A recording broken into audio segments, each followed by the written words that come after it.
Saudação internauta, mais um vídeo aqui. Hoje estaremos levantando a seguinte questão. A tradução que a CF faz em 1 Coríntios capítulo 8, versículo 1. Esse texto está aparecendo para você, que diz basicamente que no tocante às coisas sacrificadas aos ídolos, sabemos que temos conhecimento, ou que temos ciência, né? Ela vai dizer, a ciência enche, o amor edifica.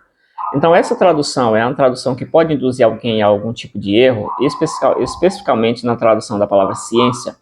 Se você olhar nas demais bíblias, a sua maioria, em vez de ciência, vai colocar ali conhecimento, às vezes saber, né? Então essa tradução da CF pode induzir alguém a algum tipo de erro, entendimento errôneo em relação à ciência? Se sim, comenta aí se sim ou não, o que você acha, tá? E aí a gente vai levantar aqui pelo menos 2 tipos de erros que essa tradução pode induzir alguém, tá? Principalmente alguém com menos conhecimento e tal, esse tipo de coisa. Ou, por exemplo, por que a tradução ali, ciência, ela é um pouco complexa? Porque você pode muito bem confundir o termo ciência lá da Bíblia com o termo ciência, com a palavra ciência hoje. A ciência moderna que teve o seu apogeu no século XVIII e no século XVII, século XVIII ali, tá? Basicamente isso. Então, quando você traduz ali, por exemplo, para conhecimento, você tira um pouco dessa tensão e você desvia um pouquinho essa possibilidade de erro, porque hoje quando você vai dividir a questão do conhecimento, o conhecimento hoje ele pode ser dividido em pelo menos 4 áreas: conhecimento empírico, conhecimento teológico, conhecimento filosófico e também o conhecimento científico. Lembrando que desses são conhecimentos diferentes, né? Desses o que se opõe entre si, o conhecimento científico e o conhecimento empírico, eles, de alguma forma eles se opõem, né? Pelo menos ali de início, né? E aí você tem hoje o conhecimento sendo dividido em pelo menos 4 áreas. Quando você pega a questão do conhecimento científico, o conhecimento científico, querendo ou não, ele é aquele que domina as demais áreas, né? Você tem aquela preocupação para saber se aquele conhecimento aquela teologia que você está fazendo, aquela explicação que você está fazendo, ela é uma explicação científica e tal. Você tem uma preocupação absurda com isso, uma academia e tal. É essa influência do próprio conhecimento científico.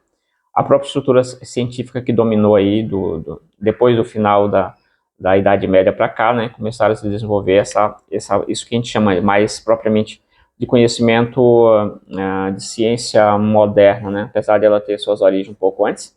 Mas é isso. Quando você pega a ideia do conhecimento, o conhecimento, como que foi essa relação do conhecimento, o ser humano com o conhecimento?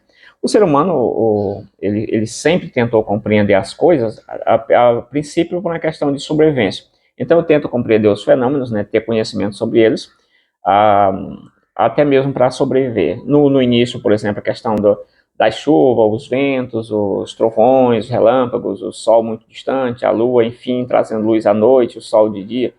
Esses eventos, eles foram classificados como divindades, e aí você oferecia sacrifícios, esses deuses, essas divindades, buscando até mesmo uma certa amizade com esses deuses. Quando vinha chuva demais, então você oferece sacrifício, se está tudo ok, você mantém o sacrifício, as oferendas, enfim, algum tipo de entrega, para que essa relação com esse Deus, com essa divindade, não seja rompida, tá? Isso é uma questão de sobrevivência. Posteriormente, eles começaram a avançar um pouco mais, né, ou seja, aplicando esse conhecimento, tentando estabelecer uma relação com o conhecimento numa relação de sobrevivência, né, uma questão natural, conhecimento natural ali. Depois eles começaram a entender esses fenômenos, e aí se você for para o colo ali dos gregos, os gregos eles foram entendendo esses fenômenos, saindo ali da questão do mito, e começando a explicar boa parte desses fenômenos, até mesmo pela busca do arquê, né? Ali, o arquê, o princípio originador, né? Enfim. E aí você tem cada filósofo apresentando, cada um daqueles pensadores apresentando uma resposta a essa questão, né, mais natural, explicar tudo através do natural mesmo, através do raciocínio. E aí vão avançando, e aí fechando todo o pacote dos gregos ali, né? Nasce a filosofia, né, ali a questão da ciência em si, nasce ali com a filosofia, e essa filosofia ela vai englobar todo o conhecimento puro, né, e aí tanto na época dos gregos quanto na Idade Média, aquela parte ali onde o cristianismo dominava a Idade Média, naquele período ali. Aí houve em certo momento uma ideia de divisão, né, ou melhor dizendo, de especialização daquele ramo, que era a filosofia, um ramo absurdo, gigante, né, o filósofo conhecia muita coisa. aquele que ama o saber, né? E aí você tem uma parte ali da filosofia, a filosofia natural, e dessa filosofia natural surgiu aquilo que nós chamamos hoje de ciência, a ciência moderna. Então, basicamente é isso. E quando você vai para essa questão da ciência moderna, a ciência, recentemente, ali lá pelo século XVII, se separou aí da filosofia, ficando um campo aí separado mesmo, aí, realmente, né? E aí você tem tudo isso. Aí, quando você vai para a filosofia ficou aí com pelo menos 3 grandes áreas. Tem áreas menores, tem outras divisões, enfim. Mas a filosofia ela ficou, por exemplo, com a área da estética, que é a área que trabalha a beleza, a feiura, essas coisas, né? A área da ética também, uma área muito conhecida, que trabalha aí os comportamentos, toda essa relação, o direitos e deveres, toda essa parte mais humana, né? Que isso nasceu também quando os seres humanos deixaram de explicar as coisas através de Deus e explicaram tudo de forma natural as coisas, né? Ou seja, e focaram mais no ser humano, estudar mais o ser humano em si. Aí você tem outra área da filosofia, a questão ali da lógica, que explica, nesse campo você tem os encadeamentos formais ali das proposições, né, os raciocínios, aquelas partes todas, os argumentos, enfim, e outros. E aí você tem a epistemologia, que é a área do estudo do conhecimento, tá? Então essas são as grandes áreas aí, e repito, a ciência nasce ali da ramificação da filosofia natural, tá? Assim, quando você tem essa tradução, você pode muito bem ser induzido ao erro de pensar, repito, que a Bíblia fala sobre a ciência moderna, que na verdade não fala, né?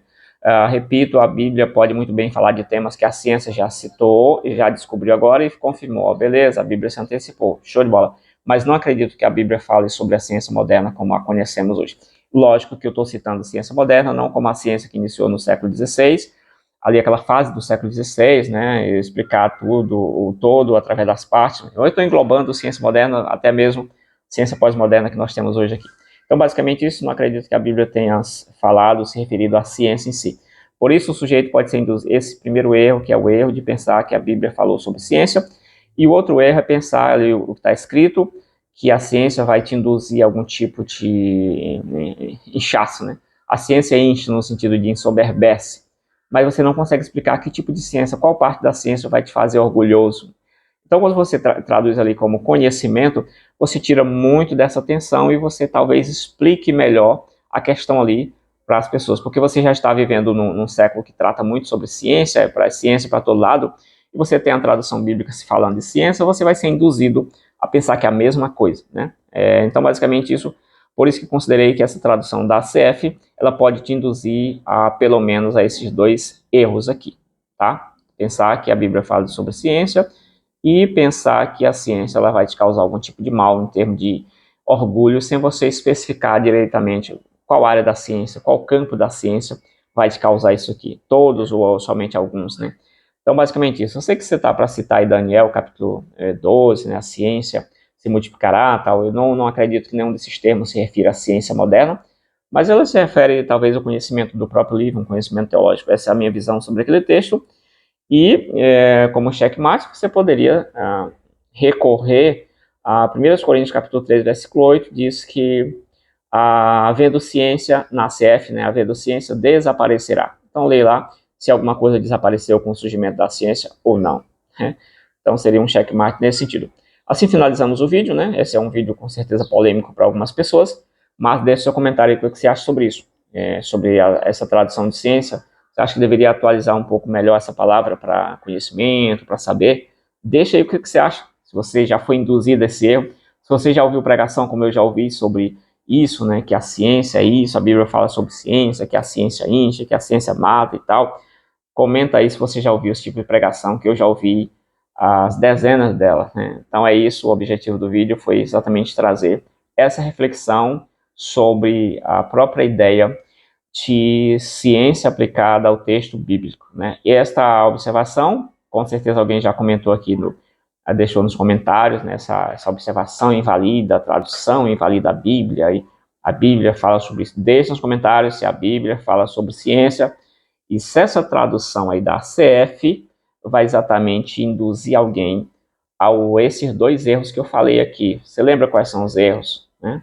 Que a Bíblia fala sobre ciência, que eles ali já tinham ciência, né, também, E, né, ainda dentro agora no segundo, que exatamente a ciência pode causar um mal, como eles estão colocando ali, né? Ciência incha.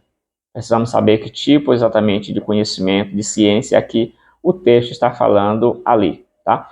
Então deixe os comentários aí, compartilhe nossos vídeos, se inscreva no nosso canal. Valeu, fui!